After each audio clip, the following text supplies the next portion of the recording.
All right. Well, and here we go. Welcome to episode number 40 of You Had Me at Halo, where we talk about one of gaming's most storied franchises.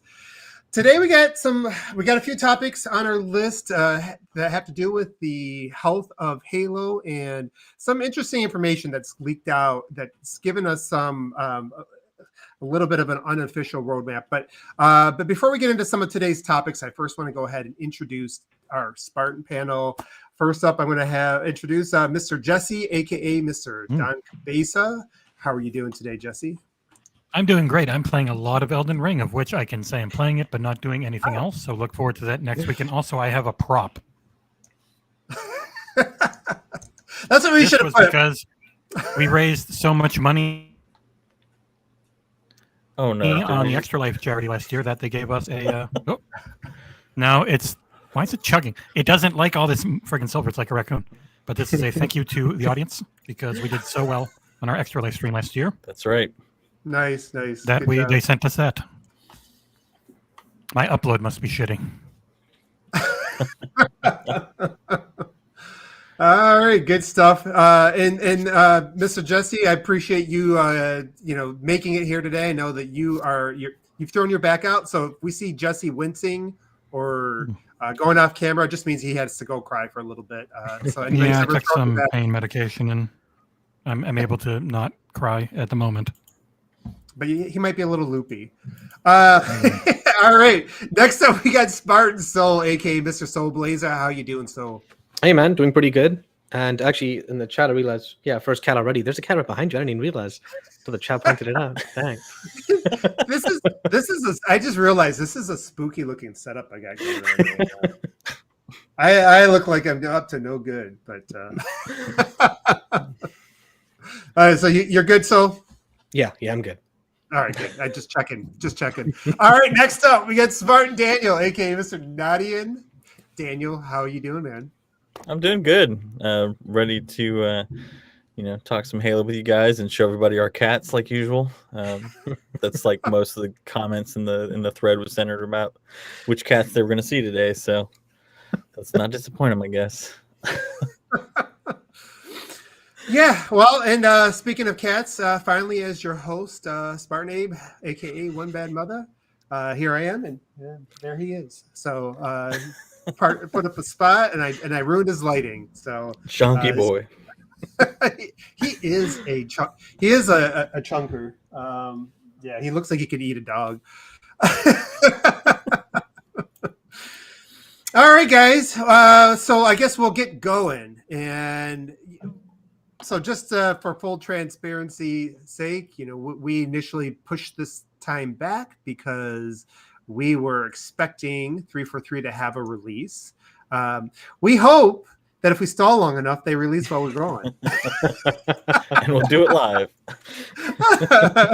And we'll figure it out live. So you guys keep your eyes out for that, and we'll just kind of make do.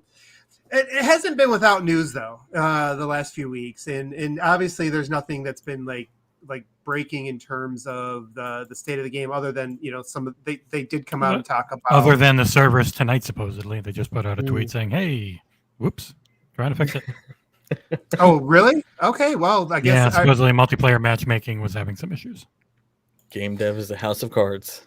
Well, since nobody can play, none of the Halo fans can play Halo. Hopefully, they can make it over to the show now on the Friday. So yeah, there's been a lot of obviously there's been a lot of contention in you could say in the Twitter streets and the social media regarding the state of the game. We've seen over the last few weeks, we get the updates on Steam regularly, right? So we know Halo's dead. It's not really dead, but that's obviously been something that's kind of been to the forefront, and I know it's created a lot of anxiety amongst the true Halo fans that really do care about the health of the franchise and it being good going forward. And I guess there's a few things that we'll talk about today in regards to that, but I did want to start off. So I know that you had access to that, or you were looking at that article from True Achievements, and even for somebody in my standpoint, I think there's some interesting tidbits in that, and I thought maybe you could start with that, and then we can kind of build off that. Yep. So I'm not entirely sure how accurate their charts are. I mean, if you guys don't know, True Achievements for a few years now releases a chart every week. What they do is they track. They originally started off with a couple 100,000, but now they're at I think 2.5 million Xbox players throughout the week, and they just track what games they're playing. They don't need to have gotten an achievement. They don't need to have played for a certain number of time. It's just a pool of 2.5 million Xbox gamers from all over. This is just the games they play. Then they track the position they were in. So a week and a half or 2 weeks ago, there were a bunch of articles going out saying, hey, Halo Infinite's dead. It has no player base. The Steam numbers are small. And there were even some articles that pointed towards the Twitch numbers. And they're like, look at this. It's not even being viewed on Twitch. Clearly, it's a dead game.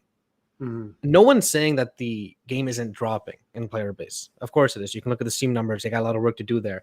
True Achievements then releases an article on the 7th of February saying, hey, in our regular gameplay chart, we track around 2.5 million Xbox accounts, find the most played games, blah, blah, blah.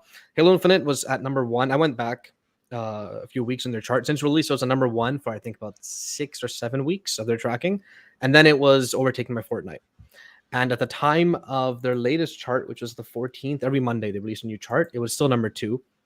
And it's funny, they actually mentioned our data from last week actually shows a very slight increase to Halo Infinite's Xbox player base, with more than 10% of all tracked Xbox accounts having played Infinite in the last 7 days.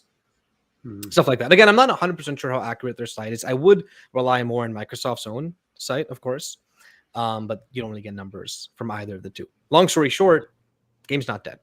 Player base is dropping, as is normal.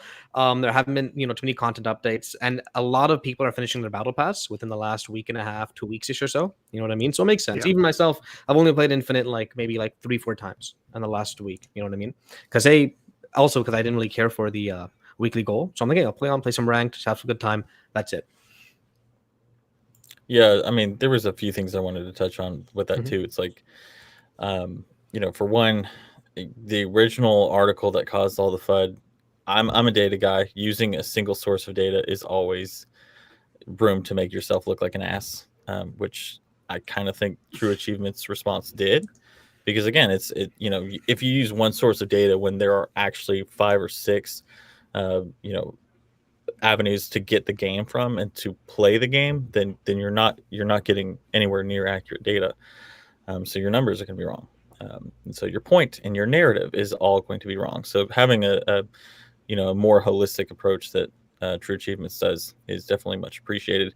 But the thing too that I think people tend to forget about in these discussions, and I don't engage in most of this stuff online. I pretty much ignore it. That's why I don't see most of it. But I do see it in our forums, and I think people tend to forget some major points that past games as service games with seasons and battle passes have taught us, including games like Fortnite and Warzone, which is that the population is going to naturally ebb and flow throughout the season, especially as, like you said, Aarsal, people start finishing out their battle pass. That means, that the main carrot on the stick that they're playing for has been completed. So they're not going to be as drawn to play until the next season starts.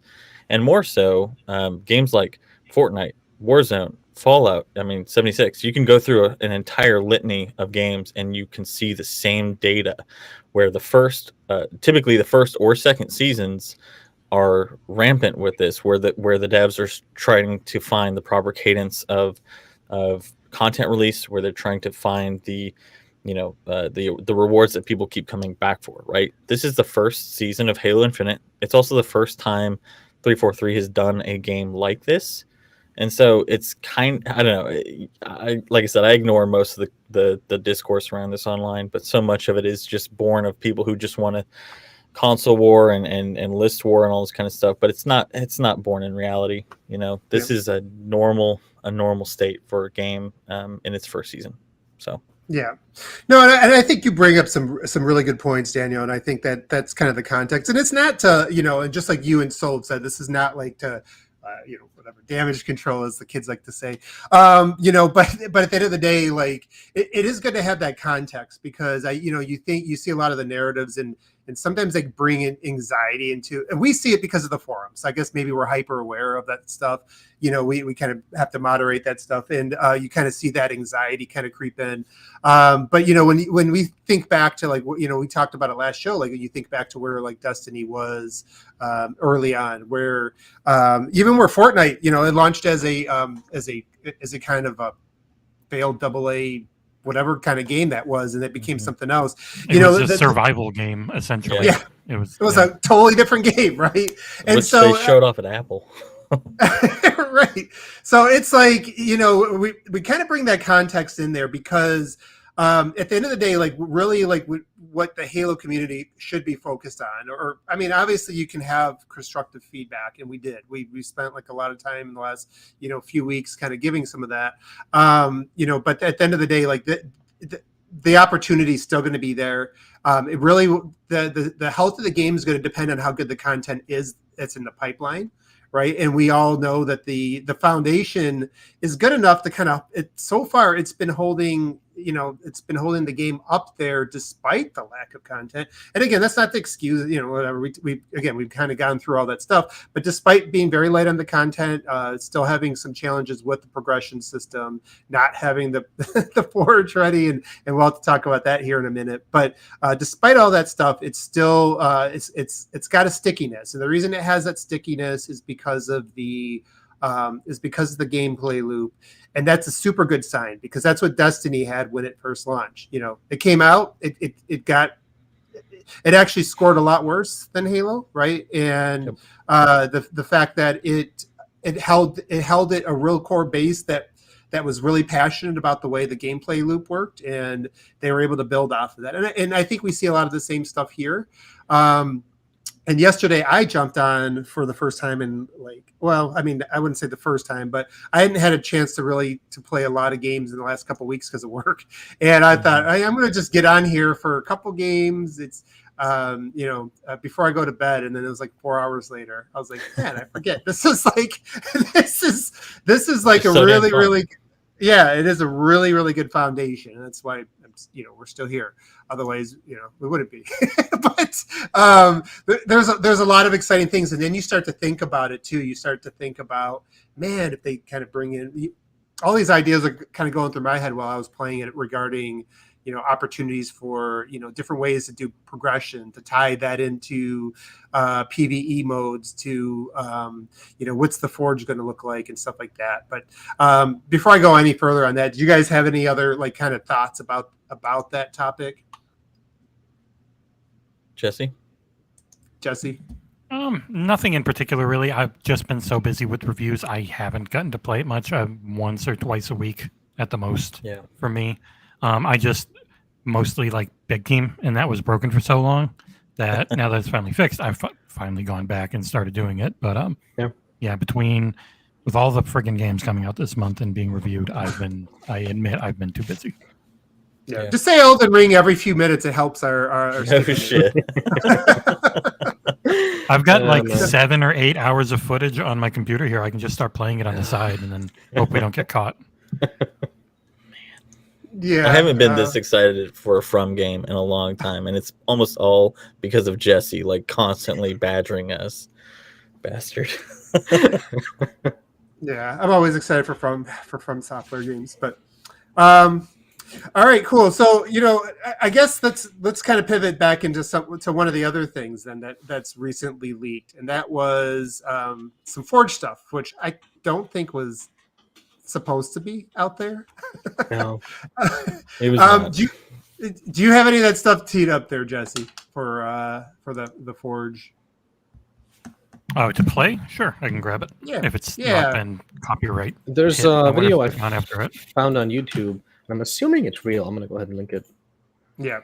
So want to definitely talk about this, because I don't know about you, but when I saw this, there's a lot of things that started going through my head, and it almost gave me feels like almost like new release kind of feels, just because you started to visualize what possibilities. What this could, possibilities. Right. So why don't you guys talk about that? Daniel, I'll let you spoke up first. Kind of like talk about what you thought about with the.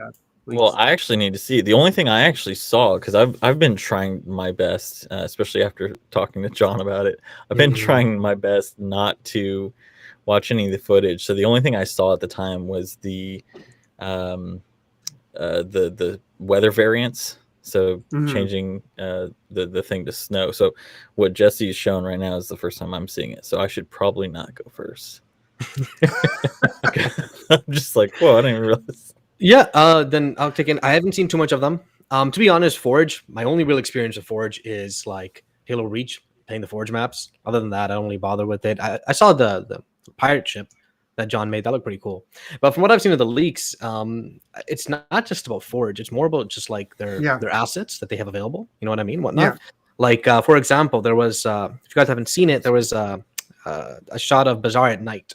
And it wasn't just Bazaar darkened. It was like there was little fires around. It felt like a different like variation of the map that clearly had like infection vibes to it. Yeah. Which makes me think that they might be using their Forge to kind of like edit maps for. Actually, I don't know. I mean, either way, it's exciting. Yeah, it's not like so. That actually, that makes more sense to what I was reading in some other areas then, because it looks. I mean, kind of like we speculated a while back. It very much looks like there's a heavy level of scripting that you'll be able to, work into your Forge maps. And I do wonder, on one hand, it seems like they're really going for empowering players to kind of build, the things that they've wanted to in Forge for a long time, gameplay variants, not just lighting variants, but like you said, object placement and how that plays in with those changes in the maps. But also, if scripting is actually as elaborate as people are suggesting, I'm wondering how much we'll be able to make our own infection or other variants of gameplay modes that aren't just PvP but potentially PvE as well. Like I said, on the one hand, that's awesome. On the other hand, I hope it. One of the biggest complaints I had about Halo 5 was for additional map content. 343 really relied on the player base to build variants within Forge and then use those and all that jazz. So I'm hoping that we get this as well as some full-fledged PvE from 343. But that's my rant.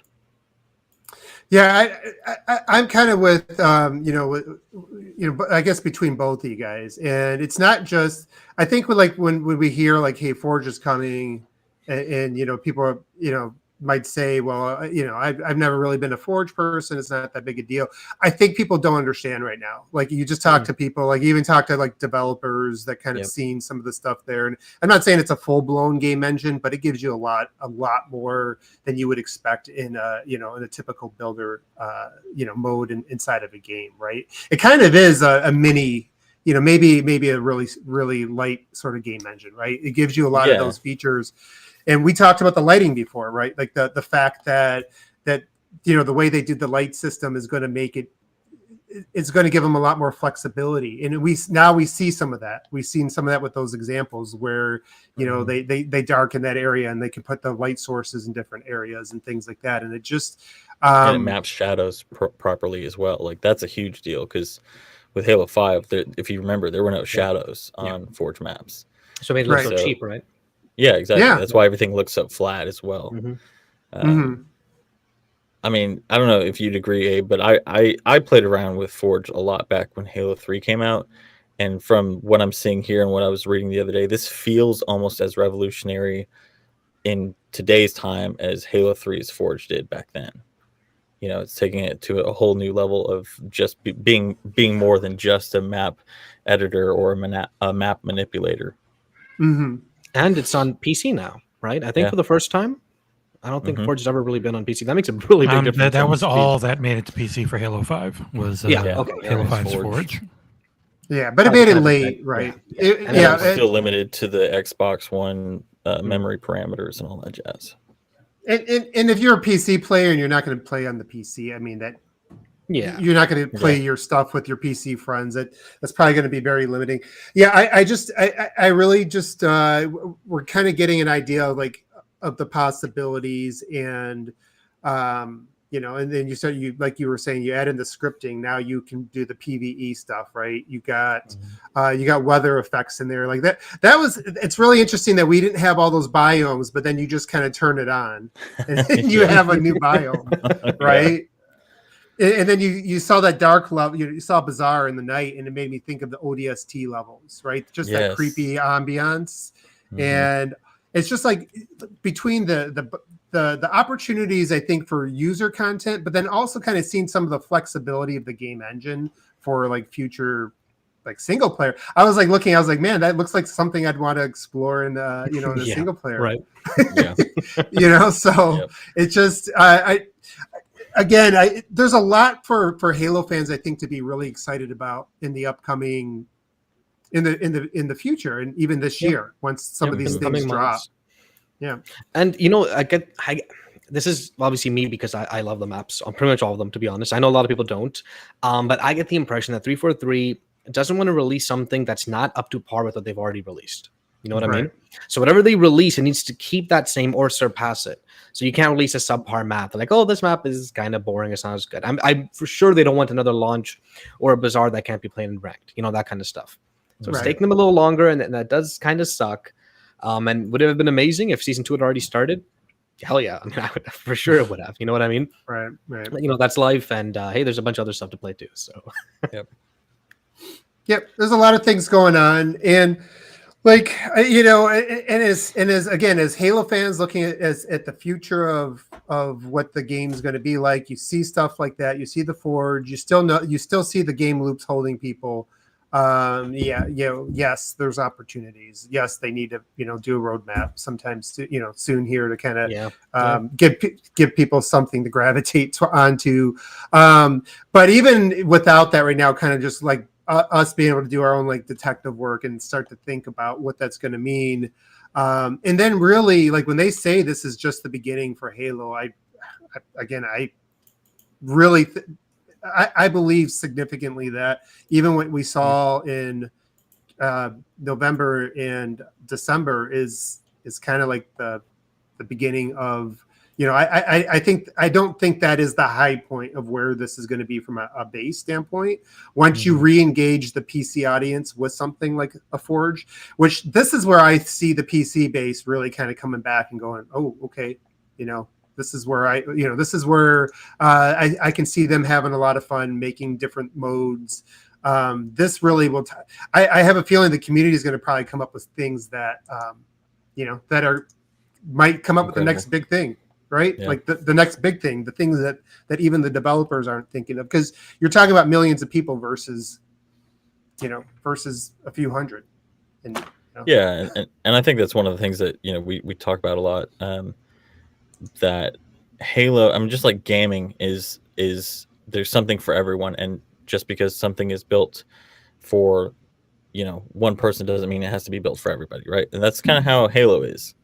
Not everybody participates in Forge, but there are a lot of people that do, and there's some of those same people don't even touch anything else. Like I know Sims players, my wife included, who never even play the actual Sims game. They just build stuff. They use cheats and build stuff from there and then put it on the marketplace, right?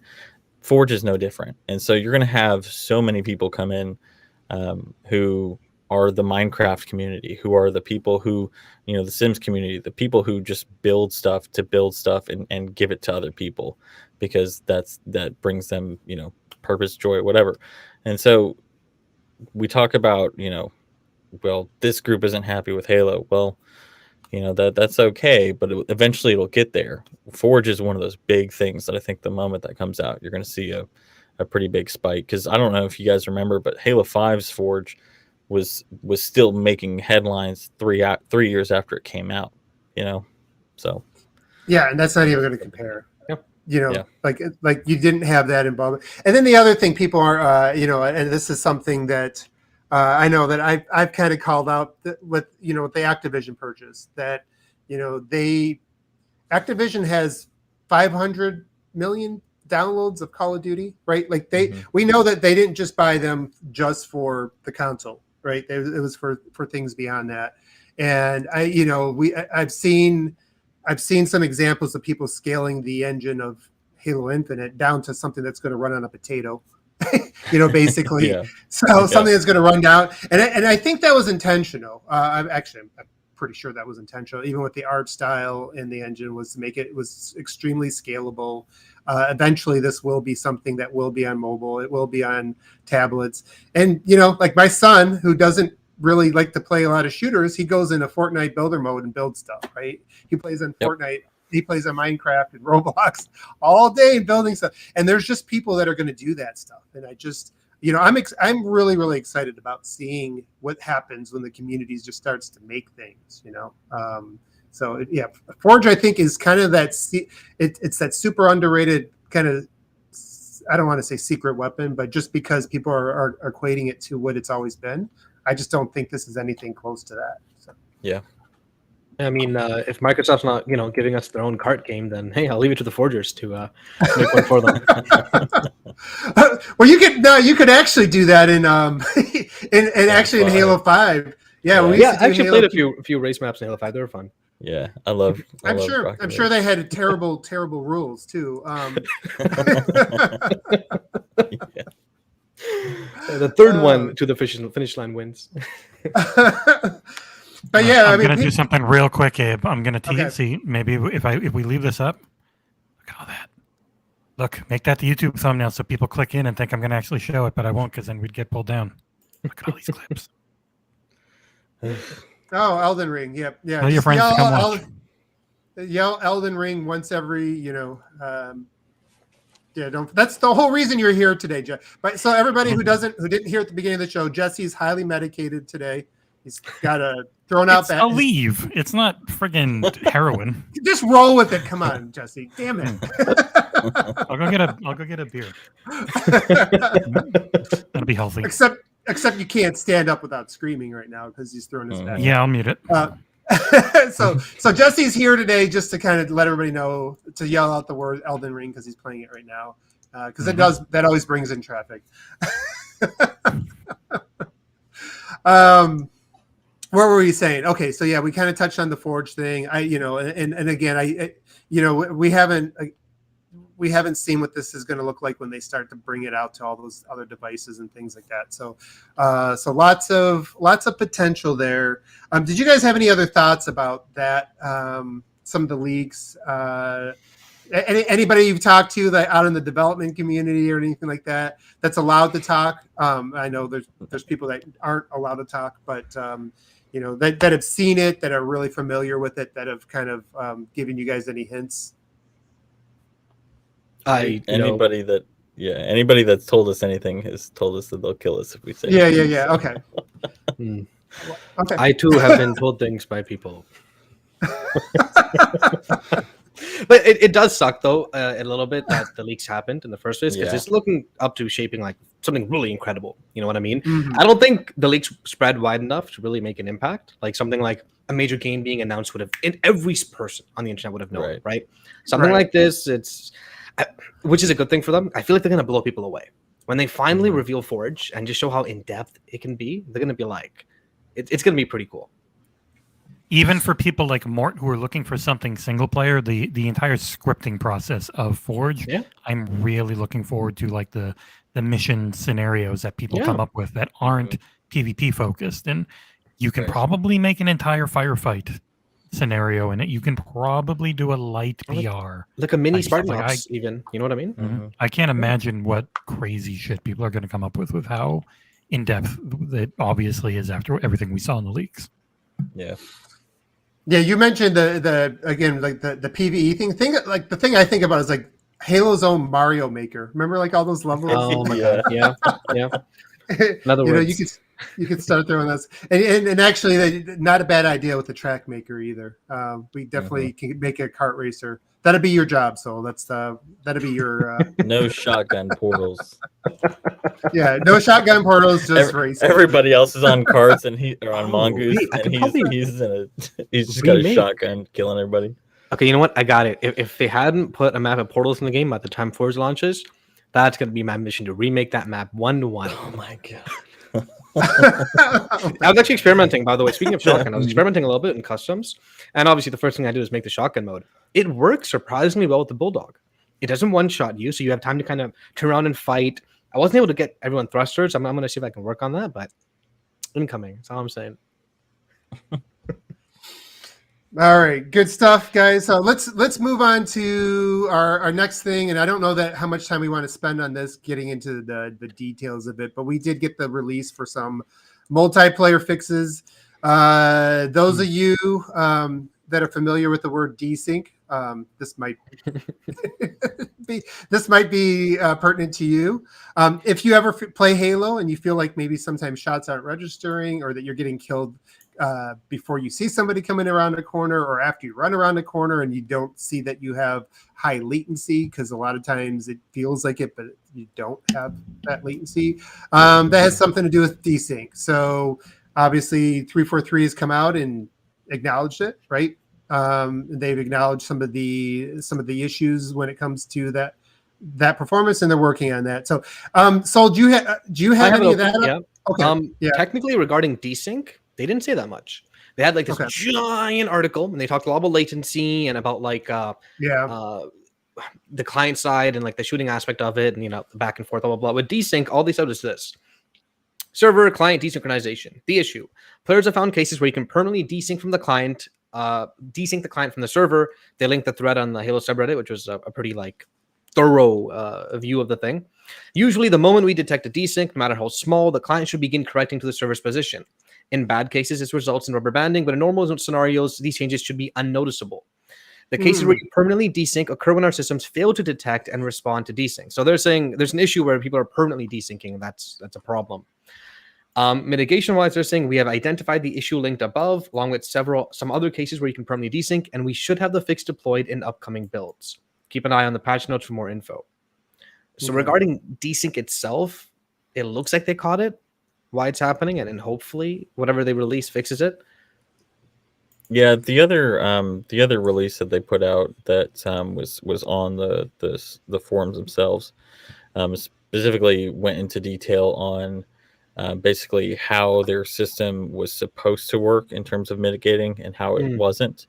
So there are a number of causes that like everybody who says, "Oh, I've just got desync," it's actually multiple things that's causing it. But right, you're right. Seems like they've, like you said, Aarsal, they've seemed to have identified it. I'm waiting for that fix to go through. I still think that when they get that fixed, I mean, I think that'll calm a lot of people too, because that's still one of those complaints you see, ad nauseum.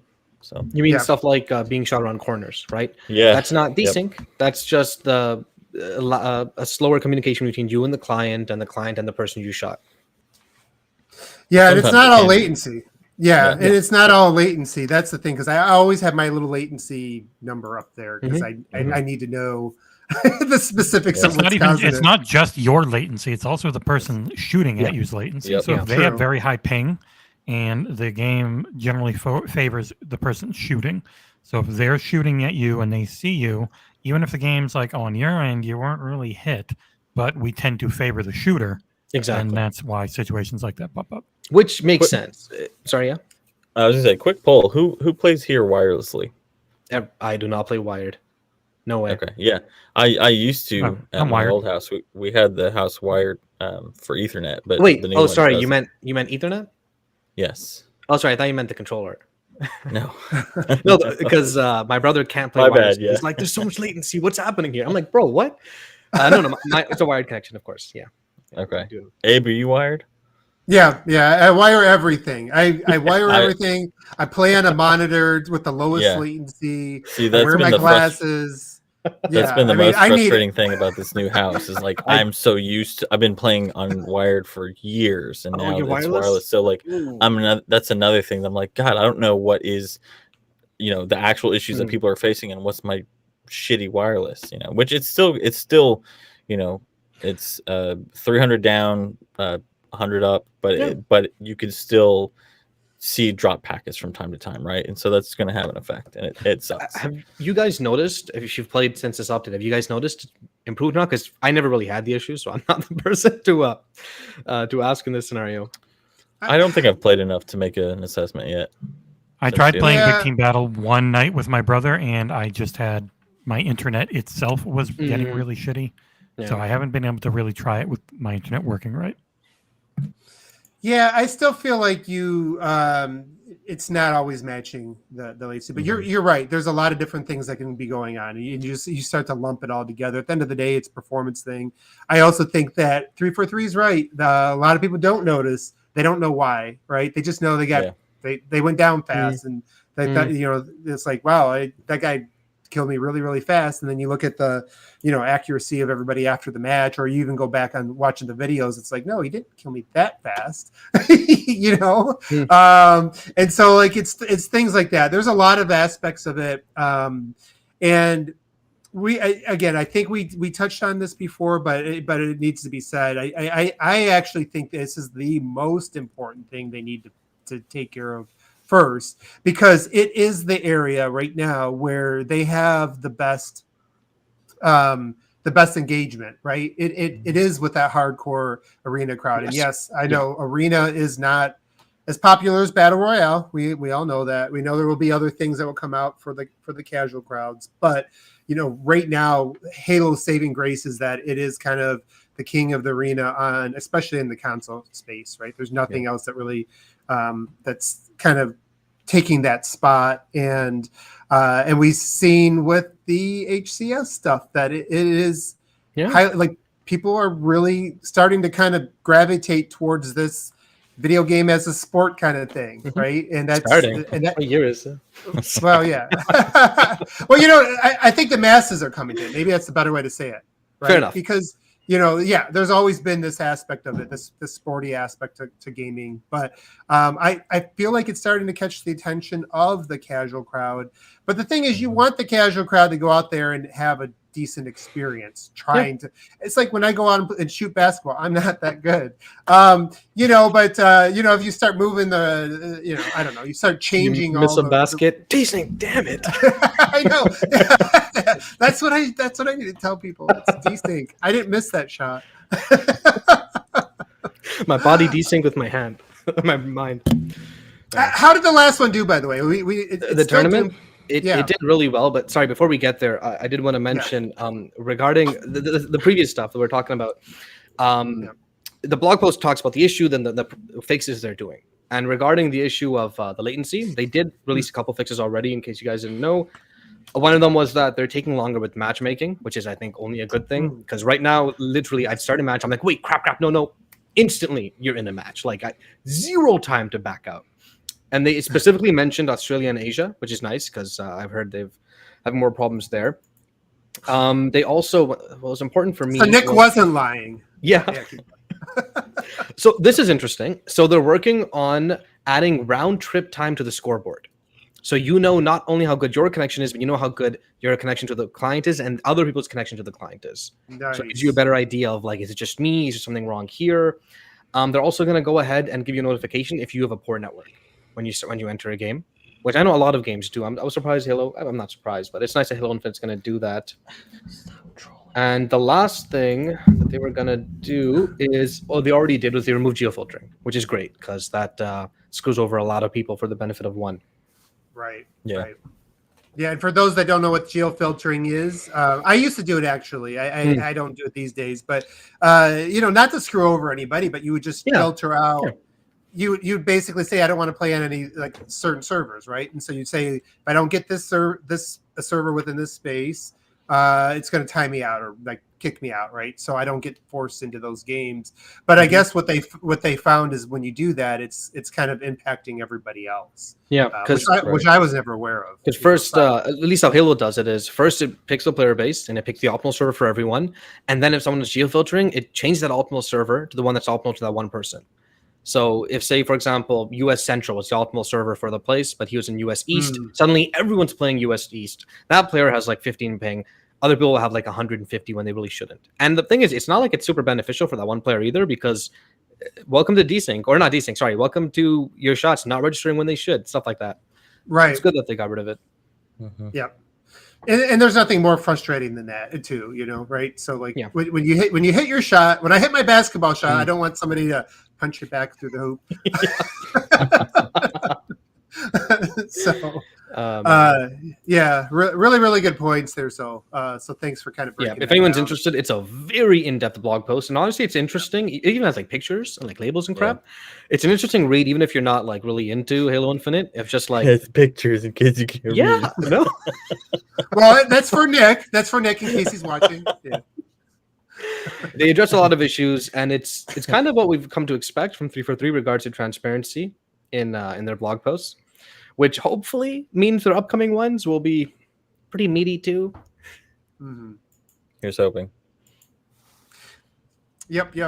I think that's everything on the performance aspects of it.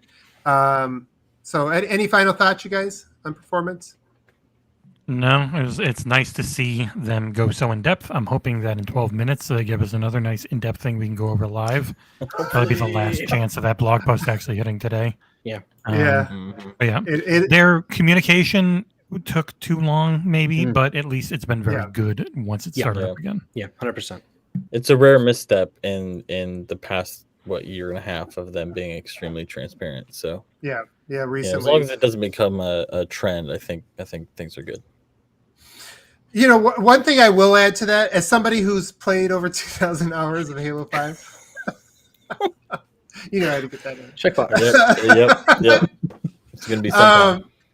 They never acknowledged this stuff. And if you went onto the Waypoint forums back in the day, there was like similar complaints, and they would say, no, it's your server, or it's the your internet. And the one thing I was always kind of the area that I stayed bullish on when we kind of understood this is going to be crossplay and there's going to be PC gamers on there, is those guys are, first of all, this is with all due respect and love, but PC gamers are fucking crazy. and they like, if they're off by a frame, they freaking know it. If they know they hit, and they don't tolerate that stuff, and they are on top of it, and they can prove it too. They have. You think I got like? I've got an Excel chart that matches that measures every single latency that I've had in every match. I'm telling you, it's not my system. They will absolutely. There's like that. That was refreshing to me, seeing like 343 come out and like, all these things are happening, and here's why, and here's the specifics. That we never got anything like that before. It was like, go talk to your internet ISP. Talk to your ISP always. I was like, you're imagining it, Frankie would be like, "It's not us, it's you." So and hell, like most of the issues that other games are having right now, it is like dead silent in those communities. So it's except for blaming Halo Infinite. I was gonna bring that up. Oh man.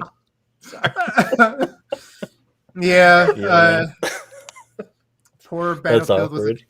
You guys see the picture of the guy riding the bike? Oh yeah. Back connection on the ground. Thick in the spokes. Halo Infinite. For those not in the loop, Battlefield recently, or DICE had recently EA. No, EA. not yes. Be was specific, because it was EA. Yes, it was not. It was roundtable, EA leadership. Okay, you take the lead, because I didn't even read the thing. I just saw the memes.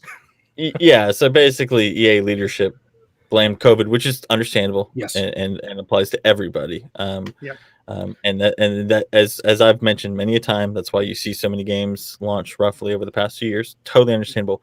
But then they blamed Infinite's release in November as why player base and the game has not done as well. And it's like that's really shitty because it's obviously it's not taking, and I don't blame anybody at DICE either. The people who decide when a game releases is not the people who make the game, right? And it's often not even the people who are at the heads of DICE. It's going to be EA leadership, right? So Mhm. to not blame, they basically blamed everybody but themselves for making DICE, meet this arbitrary deadline to release it, and in the state that it was. So that was the gist, and everybody rightfully has kind of thrown poo at that statement. So No, I That's do good. see where they were coming from, kind of, in the sense where it's like, okay, we released our game, but hey, don't worry, COD released pretty buggy too. We're all set. We're good to go, right? And then a few days later, Infinite releases in this tip-top shape. Because for all the complaints Infinite has, and there's tons of them out there, when you the first got a hold of foundation it- was solid as exactly, hell. exactly. Yeah. Before you got tired of the maps, before you got tired of Big Team Battle, the weapons, blah blah blah. Holy crap, that's a great multiplayer. You know? Yeah. Yeah. Sorry, Abe, I cut you off. No. No. You brought up a good point. It's a town hall. They know those always end up going public. They're not really gonna say what happened there. Yeah. The full quote is mostly just, we didn't launch right, and it looked very bad in comparison to something that did launch really well, because Halo didn't break Mhm. until the playlist update a while later. And by Right. then, Yeah. Battlefield launched the very first day I played it early I took a flight to New Zealand, and I used the deluxe code the deluxe edition my brother had bought, so it had the early unlock. Servers were perfect. It was super fun. Really enjoyed the base gameplay of it. But the moment it went live, servers died and almost didn't get fixed for months. So is even that though the main was problem with the great. game? Because I haven't played the game at all. No, it's also just poorly set up. Doesn't have enough. The maps are fine. They're too big for the player count. Even though the player count's 128, the maps are still too big for that, because everything gets sectioned to but they really wanted to force you into getting vehicles all the time, because you can call them in at any time for the most part, and driving. Yep. But you're playing against PC people that all snipe unbelievably well. Things were not balanced. There was an SMG that could literally ping you from 7,000 feet away nonstop. There were just a lot of little things. The hovercraft could go up the sides of buildings and then go up there and kill everyone on them. There were just a lot of bugs and a lot QA of just things. wasn't where it should have been. It So was it needed nowhere, time. and it was missing a lot of the features they wanted. Like, they only have tornadoes. They also wanted earthquakes and volcanoes and tons of other stuff. Like, they had so many more ideas they couldn't get to, and it's also a brand new, from ground up almost, Frostbite engine, and they didn't give them the time for both making the game and redoing the engine. So the thing that And Halo got was that extra year. Yeah. Huh. And that was my experience, Jesse. Like, I got in on the early access, and it was great. Like, it's from a performance standpoint. There were other issues, obviously, but then it hit live, and because we were chatting about it in Discord, and then people started shitting on it. I'm like, what game are they playing? And then I tried playing it that day, and I was like, son of a bitch. But you can also see where it started out as more of like an Apex type game with all the operators and the way they work instead of being classes. They need to get rid of that. That works fine for Hazard Zone. That does not work for the actual main multiplayer. It's too limiting. Everyone looks the same. It's dumb. So it's one of those things where if Halo hadn't hit and been good, they might have had their 6 months to get it together, like they always do with Battlefield games. But that game's more like 6 months to get it okay and a year to make it great. Probably a year and a half. Like, it's a lot further off than Battlefield has been. Because like Battlefield 3, really broken at the start, but they made it amazing. Battlefield 4, unbelievably broken at the start. They made it amazing. Battlefield 1, pretty much darn good the entire time. Battlefield 5, lacking the best gunplay. I still like the gunplay in 5 more than even 2042. The best gunplay, but lacking in maps and stuff. But then 5 became, by the end, I still think 5 is like one of my favorite games. You guys all play Battlefield? What? Oh yeah. I've been I playing Battlefield since like capital day G one. gamers, bitch. Some of us aren't 12 or so. No, I feel like, I guess I'm an FPS fan, but only Halo, man. I can't do COD. I can't do Battlefield. I can't do Apex even. I'll have to touch on COD later, but seeing everything that is in 2042 versus what they wanted, like if it had that extra year or more, it would have been extra year more and just go next gen, and it would have been incredibly good. More reason to be grateful to Microsoft in that sense. I'm not grateful, but you know what I mean, like giving Halo no, an it extra is. year. Yeah, absolutely. And with Sony pushing back Horizon Forbidden West, even with all the bug videos that are hitting, like it definitely helps. You can't force it, and like they friggin' did with. They gave them more time with The Last of Us 2, but that was like really forced death march crunch, according to all the articles we saw. I'm hoping that's the change in the industry we get between Microsoft and a different Sony and going different ways than it has been. because Horizon Give was them also, the time. Yeah, Horizon was delayed also to help alleviate crunch, and that's just, I mean, it doesn't matter who's taking that approach. It should be applauded every single time because it's developers. Well, I'm curious about What that. if Hitler took that approach? Damn it, come on, man. You say it every time. That's a definitive statement. Anyways, God, did you see that? Nice. Very meta. Yes, God, yes. man. Anyways, yes. sorry, very off topic. Wait, so okay, the thing with the Horizon Forbidden West delay, I saw that and it made me wonder because I know we've had reports where they're like small delays often lead to more crunch because it's like, yeah, you have a couple more months, but suddenly that's not enough time either, and you work even harder. How big of the delay did Horizon Forbidden West get? Well, Horizon was, for all intents and purposes, supposed to launch like mid last year, based on initial. Yeah. So I mean, it got a decent. That makes sense. Yeah. Sorry. It was the middle last game, and then God of War was the later last year game. Yeah. So they both were definitely given more time, especially with that's great. Work from home still being a major thing. Yep. Yeah, and when people hear about that, so like and that's actually a really good point because a lot of times as gamers you kind of think if somebody's getting all these small delays, well, it's close, and but what ends up happening if you hear from developers, like when they get this long delay window, they can now project manage for that, right? Yeah. They're like, okay, we know we can do this much now in this first 3 months. We can do the rest, we can do this much in the next 3 months. You can plan stuff out. Whereas now, if you had 9 months and it's all been like 1 month delays or continue to get pushed back a little bit, you're really just duct taping things, right? And it just it doesn't help. A lot of times you don't end up actually having a better product because of that. You really, it's almost like if you're going to have these delays or you're not going to be ready, unless you are just really, it really is just the last second things there. It usually makes sense to just bite the bullet and give them the full time. And so that's something to keep in mind. Obviously I think we all know with this game too, when we come back to Halo, we definitely want it to, but more content now rather than later, but it is it's something to keep in mind if for whatever reason Forge needs to get pushed back to end of the year, that'll be or next year, that could be a hard conversation, and I'm sure there would be a lot of blow up. But then you look at Battlefield, there's your other side of that, right? Like, what if they would have come out and EA to all their Battlefield fans would have said, hey, this is going to get pushed back a full year at the last second? I mean, that would have been a difficult conversation, but it would 2 years from now it would probably be a better game. Right? It'd be in a better state. Yeah. So that's the thing to think about. And it's important too to remember, like, people remember the failures far more than the successes, right? And so, which is kind of ironic because for all the justified or not, for all the shit that 343 gets, it's quickly forgotten how many DICE games have launched at a poor state, and that is not at all to levy criticism at DICE. I think, again, like I said earlier, it's more of a criticism levied at the leadership of EA, who's trying to meet these arbitrary deadlines. But if you launch a game in a bad state and you cannot make enough goodwill back to recover it, it's never going to recover, even if the game is infinitely better. Yep. I mean, you have the great example of.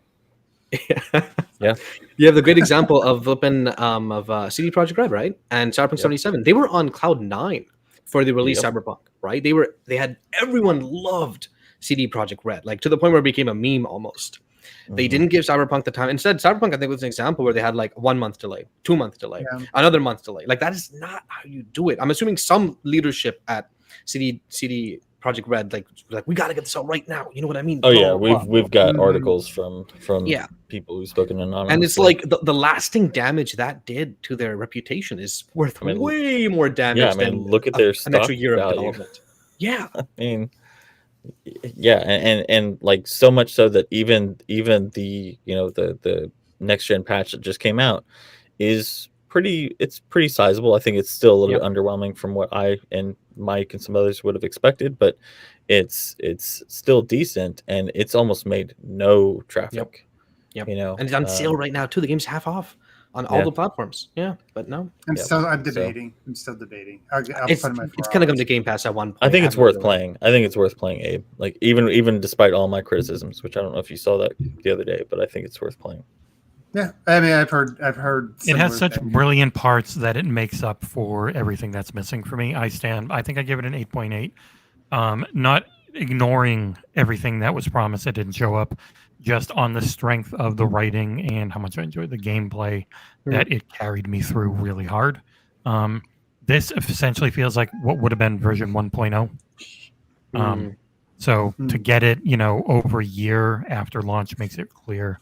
Yeah, they probably only worked on actually making Cyberpunk for like 2 years, if that.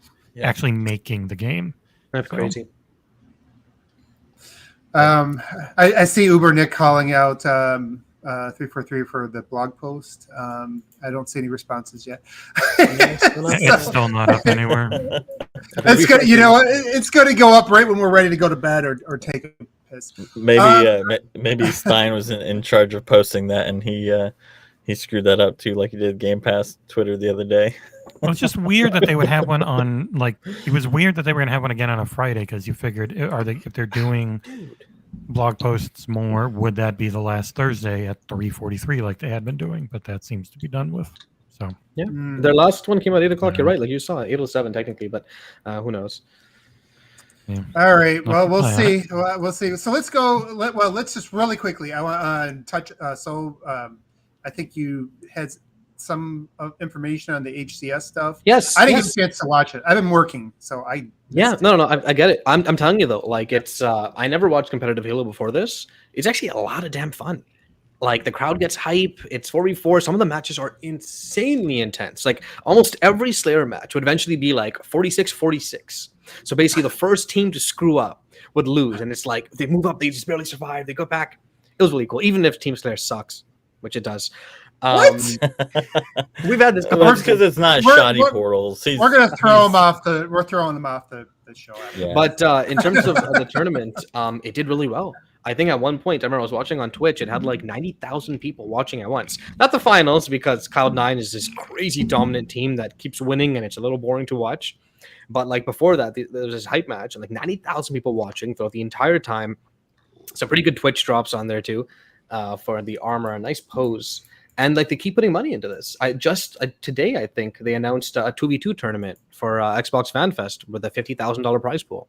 You know what I mean? I feel like both Microsoft and 343 and Halo itself, they recognize they found something here, and they're gonna keep pushing to hopefully keep it, keep it going up. Yeah, like we said earlier, it legitimately feels like a sport, even to somebody that has never been into esports. As somebody I've never been like a Twitch guy, or somebody who watched other people game.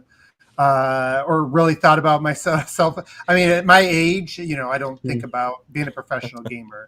Look at it this way. There was a player in Dota. I watch Dota a lot, or just an international. There's a player, and his nickname was Old Man Fear. He was 28. He was 28 years old. These kids, man, lose a lot. You lose, let me tell you guys, you got to start playing smarter as you get older. You think you haven't lost it, and then I went back and I went back and tried to play some Geometry Wars, which I told you guys that was like number 6 in the world at one point in time back in the day when my little daughter was like on my lap, and I went back. I can't even get like 5% of the score I had back then. It is so bad. I was like so frustrated. I was I went at it the whole day. I'm like, I'm determined. I'm going to get at least within the range. My hands were cramped up. I swear to God, I gave myself carpal tunnel over a weekend. It was, and it just didn't happen. I never got close to it. So, you absolutely lose it. But I will say though, you still feel like when you're playing against people with your own at your own level, or you're getting matched up right, you still pull off really cool things, right? Like you throw the right sticky, or you grapple at the right time and you pull off some crazy move. It's like everybody's capable of doing, really, really cool things. And I think, watching these guys, man, it's like, just do that repulsor thing and pop over that, and nobody's expecting that. I was watching a match and like a guy shot someone, killed another person, 2 people, and then for no reason, I'm assuming comms, obviously it was comms, he just looks on the ground, repulses straight up, and snipes someone like across the entire map. I'm like, that's insane. These guys are like LeBron James of Halo, and it is insane. Like I can't go out to the basketball court and do one of those windmill dunks over 3 people either. But speaking of at least playing, here. Yeah, go ahead. Speaking of playing at your level, there was an update a couple of days ago, and it's they gave a little bit more information on the rank reset that's happening Tuesday. The more important things are basically they've changed a few things in their back end. They mentioned they're going to keep changing things as they get more and more live data from real matches. But one thing that's important is they say people were over ranked right now. It was inflated. Yeah. So basically, whatever rank you're at right now, you're going to get down 1 at the same skill level that you're at. So if you're diamond, you're plat. If you're plat, you're gold, blah, blah, blah, that kind of stuff, which makes sense because like everyone was diamond or platinum. And I'm like, man, I remember in League getting to gold was tough, like that was an achievement. But yeah, keep that in mind. That's happening Tuesday where they're resetting the rank. Yeah, no, they're definitely right. As somebody who's played 2,000 hours of Halo 5. That should be our first Halo t-shirt. Getting to Diamond 5 was like easier. It was about as hard as getting to Plat 5 in Halo 5. So it definitely was. It's definitely skewed. So we'll see everybody drop. You know what I want? I want to do like a Masters division. So I want to see what people my age. Oh wait, am I off the screen? Am I off the show? You're there. I want to see a Masters. I'm going to have to get a drop like the Friends guitar when I play, whenever they bring up Friends on the main podcast. I'm going to have to get something for. Well, we didn't get to talk about the sandbox today, so we didn't back get in all. my day, it was so much harder to get to platinum. I swear. Oh man, no, we definitely need like a Masters division thing. I want to see like the 40+ year olds, the seniors division. Yeah, you know what Masters is? He doesn't even know what Masters is. He's such a child. For me, Masters is a division in League of Legends, which is like the top 50 people. So I'm assuming it's not that. No, it just means you're old. Not. It means you're old. That's all. Okay, all right. I feel like if you're old enough to know what Masters means in that context, then yeah, you're a master. They hold the Masters every year in golf. That's what it is. It's golf. Yes. Okay. I remember now. I'm going to jump in because he just sent it. Thank you for the $5, 5 Canadian. So it's like 20 cents US Basil. Please hit like and sub for the premier Halo podcast. Also, whenever someone mentions Friends, I appear. Yep. That's kind of freaky. The first one I thought of when I said it. That's really freaky. You did mention Friends. He showed up like 2 minutes later. Wow. I think, I don't even think it was 2 minutes. That was pretty quick. When you think about thank you, the little Faisal. delay. Yeah, thank you, Faisal. Good to see you, man. Thank you. All right. So we're totally. It's pretty cool. It's getting big, and there's a lot of potential. Like a lot. Like they have something really special on their hands. Because I mean, you can compare even giant games like Overwatch. They put a lot of money in, and they tried really far. They didn't have something like this. So 343. This is it. Don't screw this up. Well, and think about it too. Once the Activision deal closes, they'll have MLG. So I wonder if we'll see some tie-in. There's more. So what you're saying is it's not dead. No, keep going. Yeah. And they have Blizzard with every BlizzCon they have their own esports. Like they're gonna have a lot of stuff. It's gonna be interesting to see what happens. And we're just at the basics right now. We don't got we don't got that many maps. They already pulled out one of the maps from ranked. Behemoth because of the balancing.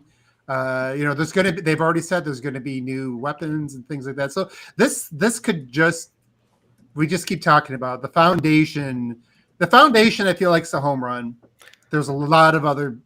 It's rough around the edges, obviously, and there's a lot of holes. But the foundation is just like when you think about how far it's taking them right now, months afterwards, that's pretty impressive. Yeah. Agreed. All right. Well, let's see. Are we stalling anymore? I don't think we're gonna get a 343 release before we get off the show. All right. So we covered. I think we covered most of the topics. Do we want to get to some questions and then see if 343 releases anything before that? Quick topic is the show got renewed for season 2, which is Oh, yeah. kind of expected, but good stuff. Good to know. Yeah. Yep. Interesting. It must be. I mean, obviously, it's not based on quality. Yeah, it's not. It's not. So when actually Grubb talked about this today on his podcast, it's not based so much on the quality of the show. It's based on the response. Are they getting in a different audience that they were pushing? Because obviously CBS Paramount is always aimed towards very old people, and Halo is a big play for trying to get younger people, and younger than the normal audience there is literally 30s and 40s because they're very they trend very old. Oh, they're like Yellowstone, right? Is Paramount? Yeah, they're real big with boomers. So actual boomers, not just Gen X or anything. Actual boomers. Godfather's Paramount, so I'm already in. Either way, I'm gonna wait to sub until Halo comes out to kind of tell the metrics. Hey, I subbed for Halo, not for the other stuff. But I think what that could mean is if, and again, I don't know, I haven't seen any metrics, so I don't know what the data looks like. But even to Grubb's point, like taking it from that angle, if it's getting that sort of interest, that's good, right? Yeah. I mean, there's also like Wheel of Time was similar, where it was renewed for season 2 before the first season aired. In that case, I remember reading the execs after they watched episodes like 7 and 8. They're like, let's renew it when they got so it's like a few months before the show aired. But it's also these giant shows. They have really high upfront costs. You know what I mean? For the set pieces, for the costumes, for this kind of stuff. Stuff you don't need to pay again afterwards. So subsequent seasons aren't just cheaper. So it's a sunk cost. Yeah. Exactly. It also makes the first season less expensive as long as you have more coming. You know what I mean? Yeah. Yep. Good point.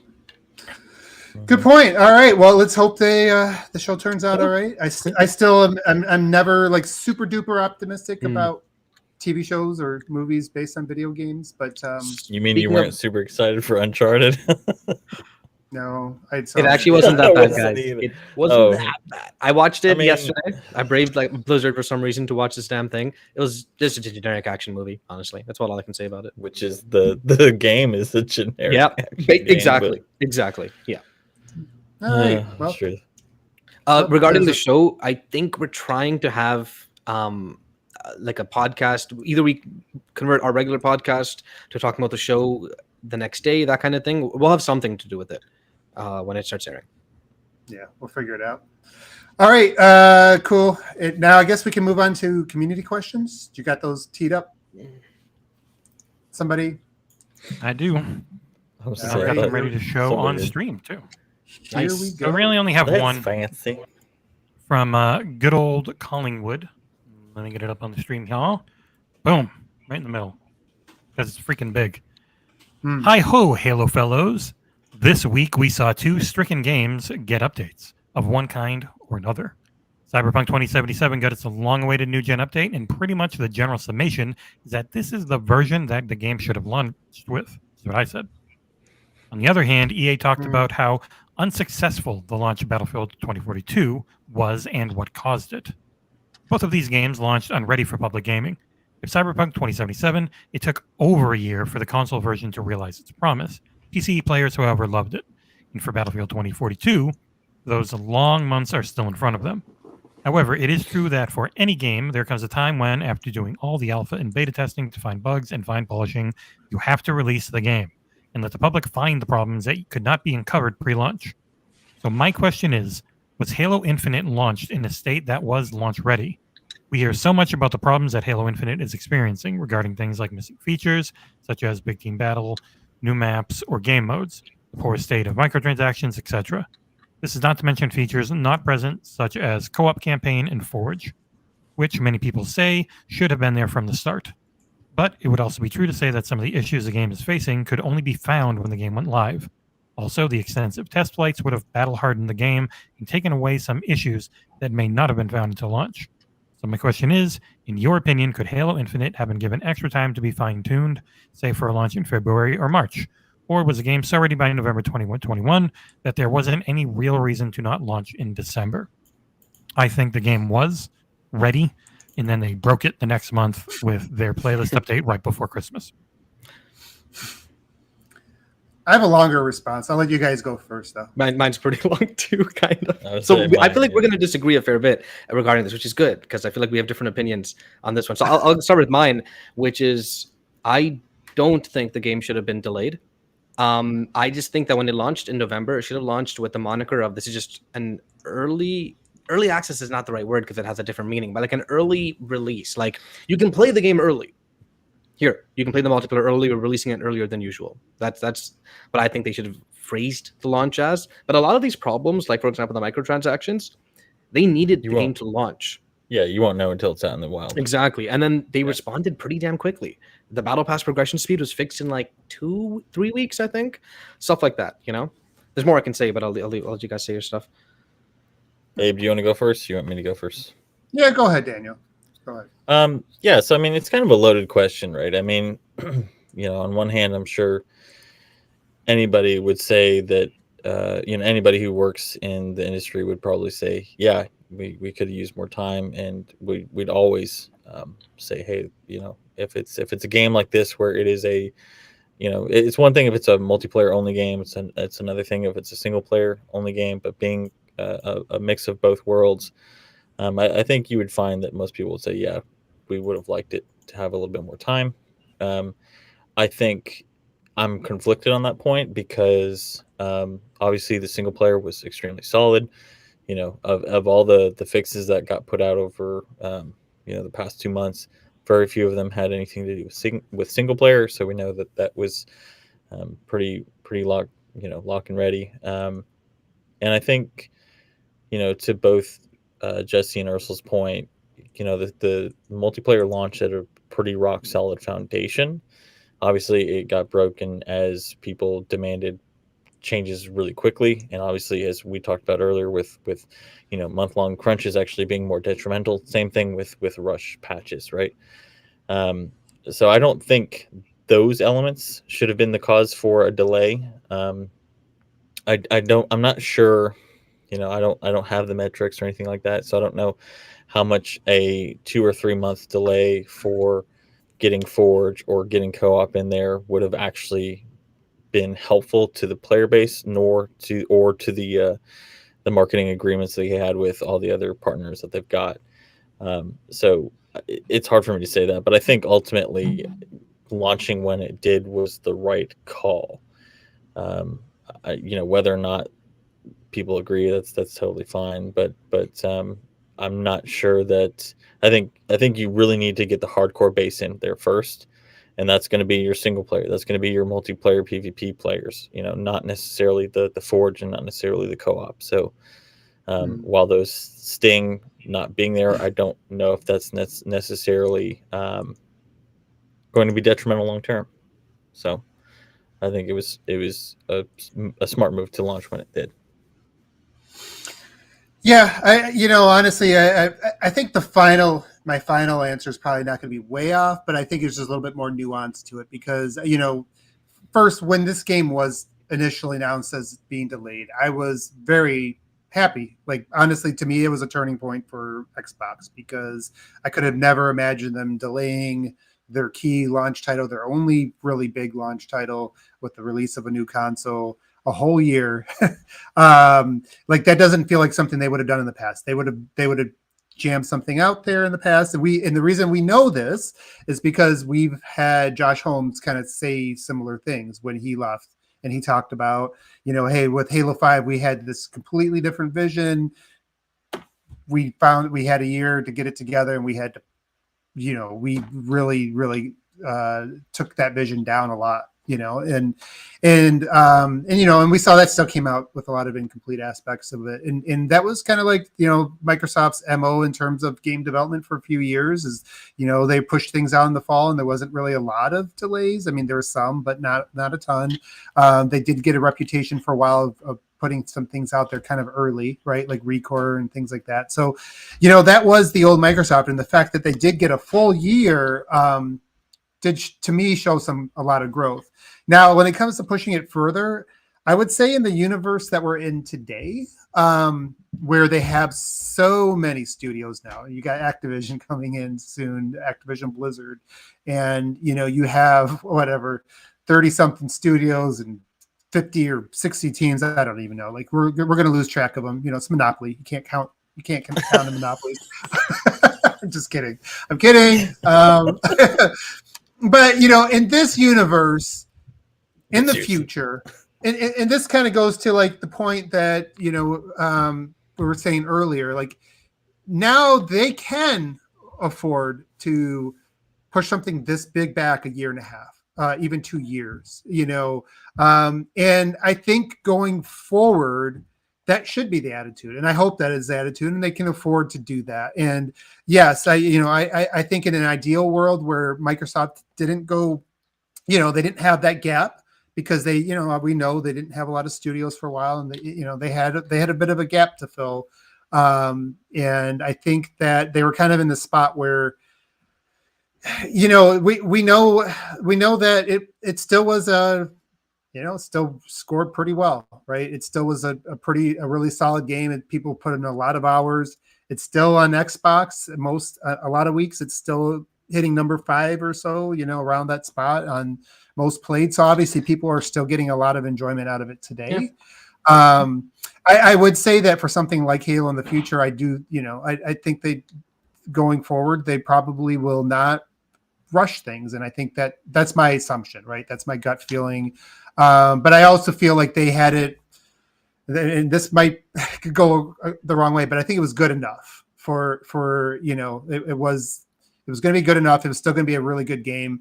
Maybe it wasn't, you know, they didn't hit the moon at launch, you know, but it was something that I think based on the circumstances, it was the right decision to release it in the fall. But in the future, I do expect that everything will get more time than as much time as it should, you know, need. As it needs, yeah. I mean, like, crap. What was I gonna say? Damn it. At the end of the day, now? I think, yeah, you're right. Huh? Damn it. At the end of the day, I look back and I'm like, did I have a lot of fun with the game? Am I still having a lot of fun with the game? The answer is yes. So it's like, would I want it to be delayed, as in would I want to have not been able to play the game for the last 3-4 months? No, not really. Will it cause any lasting harm to the game? I don't think so. A game like this is, no one really thinks about launch anymore. You know what I mean? Except for the fanboys, I love bringing it up, like Halo 5 launch without Forge. Can you believe that? Blah, blah, blah. Yeah. Doesn't matter. Yep. Think about every single live service game, Division, Destiny 2, you know, Borderlands 3, you go through the list. Yeah. Almost every single one has a rough launch. And we need to throw out the disclaimer, because there's going to be people that are going to listen to that and get red in the face. It's like, well, that needs to stop, you know, and you know, like, you know, people do get angry to hear that stuff, and I get that. Like, I'm not going to tell people not to, like, you know, and not to step away from. Yeah, I meant to qualify that as like compared to those issues. Yeah. Halo also, that's kind of the nature of these kind of games. The truth of it is, like, a game like Destiny, it could have launched amazing. Players would have burned through the content in a month and started complaining. You know, and here's the other thing too. Gaming is unique among all media in the sense that the ownership of a book, the ownership of music, the ownership of movies belongs to the creators, right?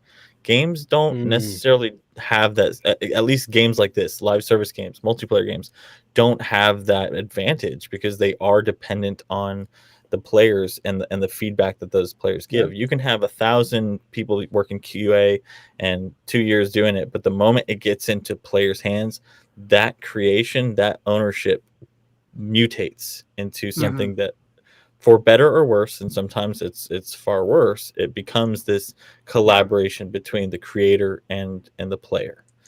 And so you know, so that's one of those things that, like, I would say there's plenty of live service games that have launched perfectly fine from a foundational standpoint, but that have not grasped how players would ingest that content and have had to adapt to that reality. And that's there's nothing that you can prepare for in that, right?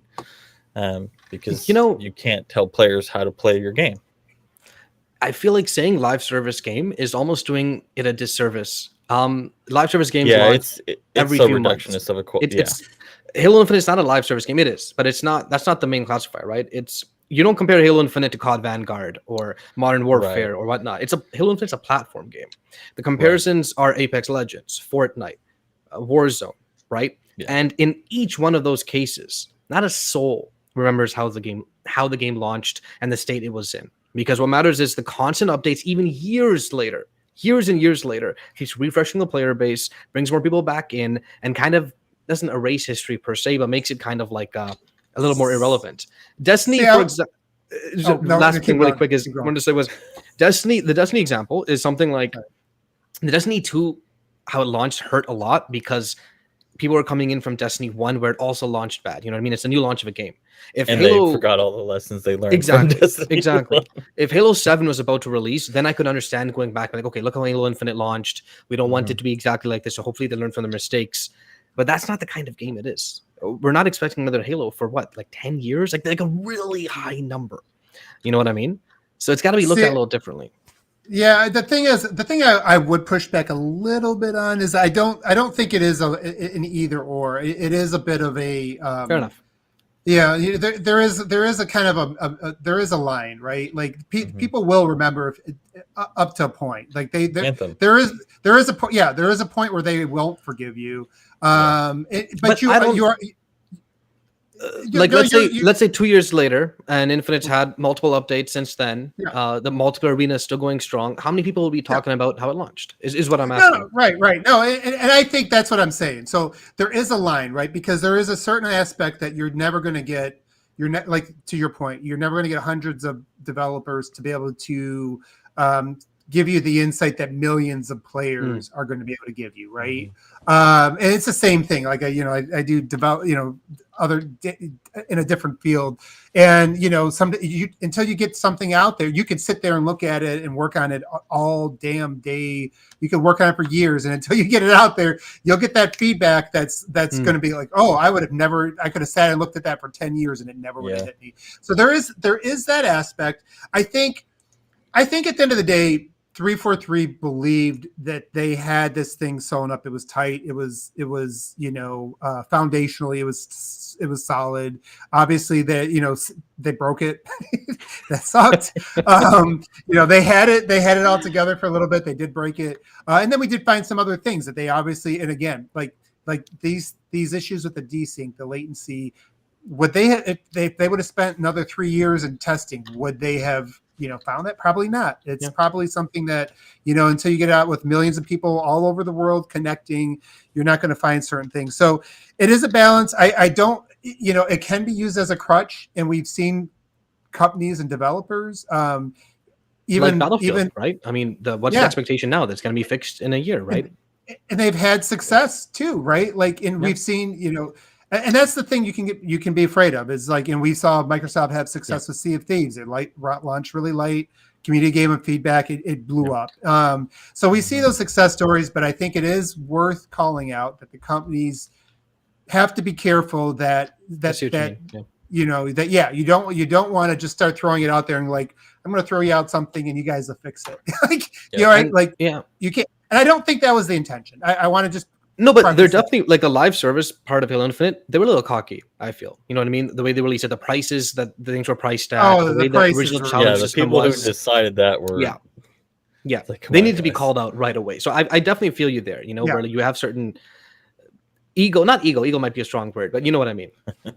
You have to be able to read the room better, right? Like you would expect them to. Yes. Yeah. So there are definitely opportunities. But at the end of the day, I think if they had to do it all over again based on where Microsoft was, they release it with the knowledge they had. Going forward, I think they'll be, this is still one of the premier franchises. It's not even the biggest one anymore, but it is still I know now. Not even the biggest shooter. Yeah, now they've got so many just like. Elder Scrolls is bigger. COD's Fallout. bigger. Yeah, I mean they have bigger, but it's still one of the big franchises, and I still think that they will. I think it will get time. A good litmus test is going to be Starfield. I feel, you know what I mean, regarding like, did Microsoft give them as much time as they wanted with this game? Yeah, let's see how that goes. All right, I think that's good enough. Yeah, I circled the wagons 5 That was a great question, Mr. Not Mr. The Good Collingwood, I think their name was. Good old Collingwood. Old- Good old call. Good There you go. Good old Collingwood. Jeez. I'm the one without Yeah. glasses on, man. No, and Taylor brings up a good point. He says delaying the game would get us campaign co-op, but all the other issues would just show up later. After Yeah, I launch. mean, that's basically what we were saying. Yeah, And you're probably I'm right there. hoping they're taking the data Well, of how and people Joseph are playing the maps. Staten, Joe Staten himself literally said, at some point you have to release. You can't just constantly push Man, back. I thought you were gonna say he just. just released it. Son of a the- bitch. the middle. No, that would have But been no, you're right. unisex. You're right, Jesse. Yeah. All right. So is that the only question today? Yeah. No, there's a question from Mort. Mort wants to know, when are we going to do the next community Yes. game night? And my answer is we'll try and do one very soon. Yeah, missed let's it. do Now the big team that. battle works again. There really wasn't a point until big team worked. Yeah. Yep. Yeah. His intro was also hello. Was it hello guys and cats? And I appreciated that. Yep. I know my cats today. Sad days. It's warm outside, so mine's on the porch. She loves it there when it's warm. Mm, It's yeah. 30 We don't- degrees. 85 here, so- degrees. 85. Holy. We had like an We just ice had- storm. Yeah, we had ice and Yeah. oh yeah. I forget. Soul, you're across the. Your neighbors. I'm in your Yeah. suburbs, basically. Is how people Yeah. describe Windsor. Yeah. He's in a different country, but he's also a neighbor. It's kind of a weird. We dynamic. had Your neighbor had to the 70 south. Yeah, we had 70-degree weather Thursday, and then had these massive storms that broke my fence, and now it's Damn. like 30 Oh, degrees damn. today. Hmm. Yeah, Yeah, Winter's It was not fun. playing this year. Yep. So yeah, I'll have definitely with Big Team Battle back, I Mm. am looking forward to getting some of those together again, big groups. Especially, I feel like when we get 10 to 12 people together in a party, it's still a unique experience, blast. right? Definitely. Yeah. Definitely. You know what? So- I might try experimenting with customs a little bit. Maybe make a few maps we God. could try out Shut when up. we get together. I'm only half joking. But No, definitely he's we'll good. pick a date soon. Well, you know what? The rest of the community needs to see how terrible you are. His And stupid one maps. thing Almost people had won. asked before, Yeah. I was thinking like maybe we could go weekly on the Halo show on Fridays, give everyone a full day to watch it, and then it's more Halo TV show discussion, like Discussion. spoiler cast. So see if Word. maybe that's Yeah. something we could do, even if it's 2 to 5 of us each week. We can't really Um, do a proper reaction because we're not really together, and it's a pain in the butt to kind of sync it all up Mhm. and release it. You gotta like I've seen if anyone You get watches 10 reaction minutes of videos, the Yeah. show, and you've got to be really careful yeah, you about. gotta not zoom doing in that. and zoom out and cut audio, and this is it's a lot of effort. Yeah. I'll just wing it like I do the rest of my life. All right. Mainly just spoiler cast was our idea for now. We'll figure it out. We'll let you know. Cool. Yeah, really good questions, you guys. I think that's everything. Did we get all our topics in? It doesn't look Right. like we're going to get. As soon as we sign off, I bet you they're going to 3 for 3 will drop the news for today. But we'll be playing Halo or doing something. Yeah, else. if they end up dropping the news, I'm sure we'll have some more reactions on the podcast tomorrow. Little Yeah, tiny bit exactly. maybe, but then we're on a 2-week cadence normally, so we probably won't be back for a bit. No, we'll figure it out. It depends on what's out there. Yeah, we'll probably just come back on tonight. If there's big enough stuff that happens, we'll wake The up. whole get out roadmap of the bed, year just got released tonight.